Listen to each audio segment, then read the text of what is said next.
Halo, selamat datang di podcast kita hari ini. Saya Radinda Rahma dan di episode kali ini kita akan membahas bisnis kos-kosan bersama Ibu Mas Lida, pemilik kos yang sudah berpengalaman. Mari kita dengar cerita dan tips dari beliau mengenai bagaimana menjalankan bisnis kos. Selamat datang, Bu. Sebelumnya terima kasih karena sudah mau meluangkan waktu untuk menjawab beberapa pertanyaan dari kami. Sebelum kita mulai, mungkin Ibu bisa sedikit bercerita tentang bisnis kos Ibu yang sudah lama Ibu jalankan ini, di mana lokasinya dan bagaimana awal Ibu memulai bisnis ini.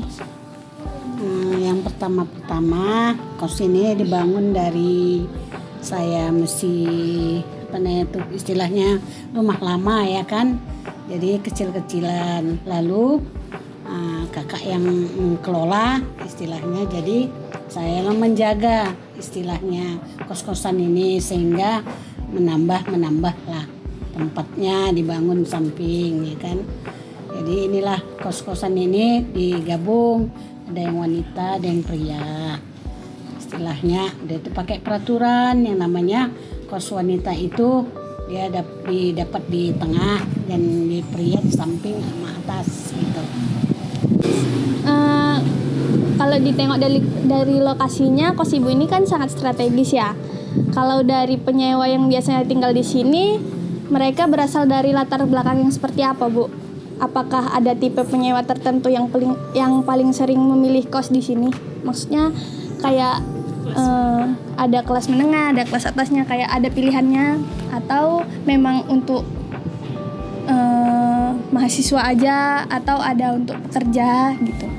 Ini kos-kosannya istilahnya digabung, ada yang istilahnya yang menengah bawah, ada yang menengah atas juga ada.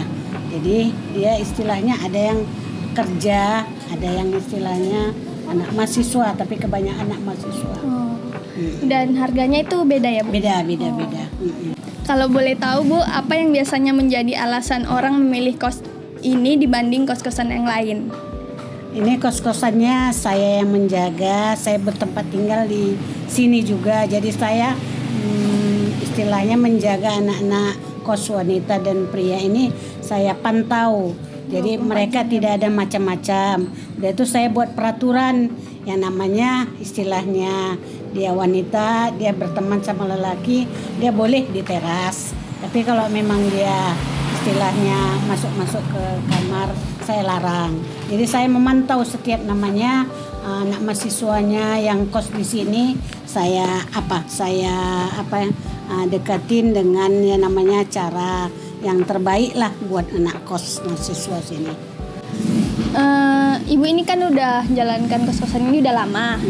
Awal Ibu mulai sampai sekarang ini pasti ada kontribusi dari orang luar, kayak bantuan untuk mempromosikan kos-kosan Ibu ini. Ibu udah share kos-kosan Ibu ini udah lewat mana aja? Kayak misalnya kalau sekarang itu kan udah bisa dari media sosial gitu, mempromosikan ininya.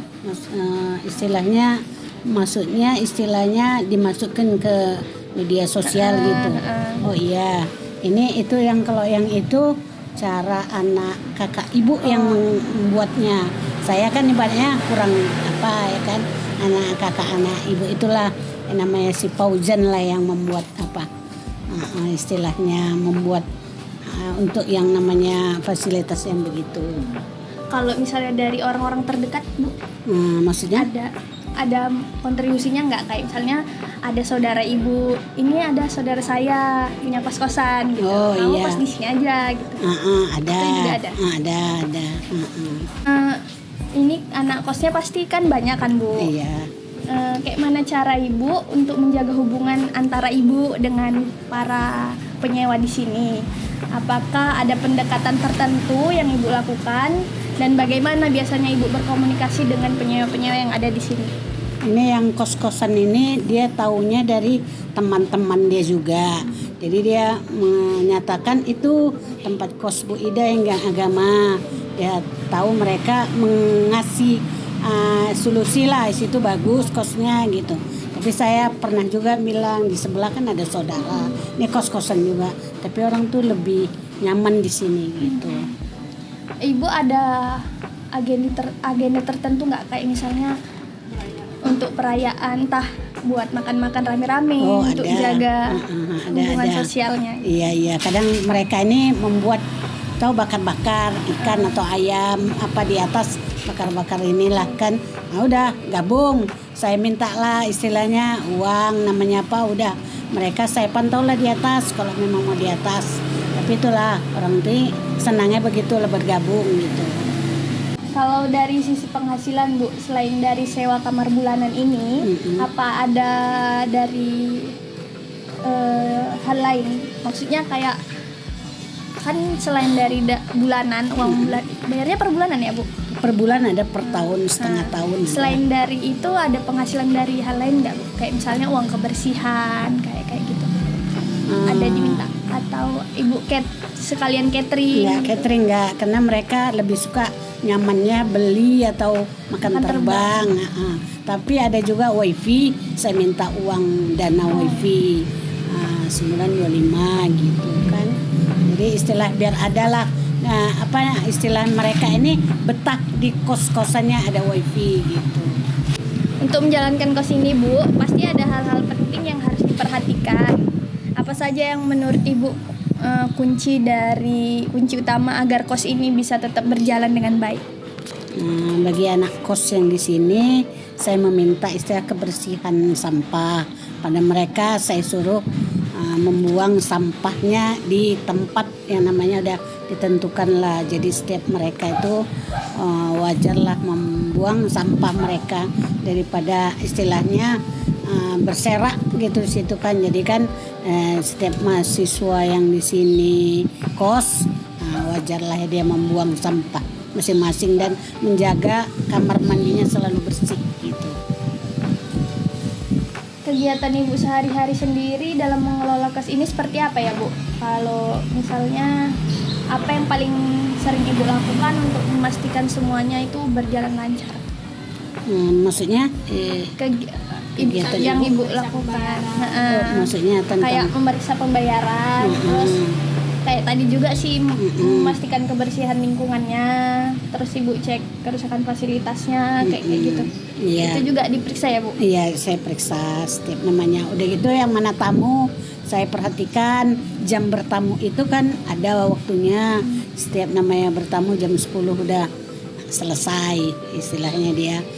Saya suruh apa gitu.